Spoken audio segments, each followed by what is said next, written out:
Pemerintah Provinsi Sumatera Utara harus memiliki persiapan untuk menghadapi pemberlakuan masyarakat ekonomi ASEAN yang akan diberlakukan pada tahun 2015 ini. Pemberlakuan masyarakat ekonomi ASEAN merupakan tantangan besar bagi Sumatera Utara karena pemerintah daerah harus dapat bersaing dengan negara-negara di kawasan Asia Tenggara. Persaingan secara ekonomi itu menyebabkan Indonesia akan menerima serbuan barang-barang impor dari negara-negara yang tingkat produksinya lebih bagus seperti Singapura, Malaysia, dan Thailand. Pemerintah daerah dituntut untuk dapat mempersiapkan daerahnya untuk dapat bersaing di pasar bebas. Langkah-langkah apa yang dilakukan oleh pemerintah daerah Sumatera Utara dalam menghadapi pasar global tersebut?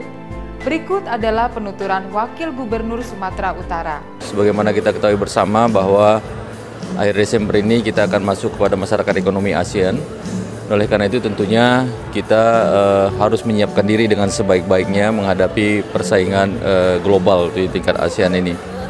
Tentunya beberapa strategi yang harus kita lakukan. Yang pertama adalah meningkatkan rasa nasionalis yang tinggi, dalam arti lebih mencintai produk-produk kita dibandingkan dengan produk luar. Kemudian yang kedua, kita harus meningkatkan SDM kita dari sisi pendidikan masyarakat kita. Nah, kenapa saya katakan seperti itu? Karena jangan sampai nanti ketika masyarakat ekonomi ASEAN diberlakukan, walaupun tahap awal ini baru hanya 8 item, tetapi tentu akan berkembang sehingga nanti akan semua bidang ikut dalam masyarakat ekonomi ASEAN. Kita berharap bahwa jangan sampai kita hanya menjadi pasar bagi negara-negara ASEAN, apalagi penduduk kita cukup besar, 250 juta jiwa. Nah, oleh karenanya kita harus memiliki daya saing sehingga produk-produk kita diminati oleh masyarakat kita sendiri dan bahkan kita bisa mengekspornya keluar. Bukan sebaliknya, malah produk-produk dari luar memasarkan produknya ke tempat kita dan bahkan harganya lebih murah sehingga nanti kita akan menjadi bangsa yang konsumen.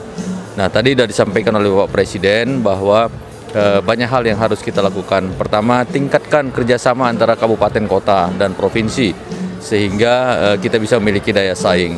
Sebagai contoh yang sangat sederhana tadi disampaikan Bapak Presiden, satu kabupaten memiliki daerah yang surplus beras atau surplus bahan-bahan pertanian lainnya, tetapi daerah lain misalnya membutuhkan, sehingga daerah lain karena tidak adanya kerjasama justru mengimpor barang-barang yang dibutuhkannya. Padahal di daerah tetangganya, di negaranya sendiri ada daerah yang memproduksi barang yang dibutuhkannya tadi.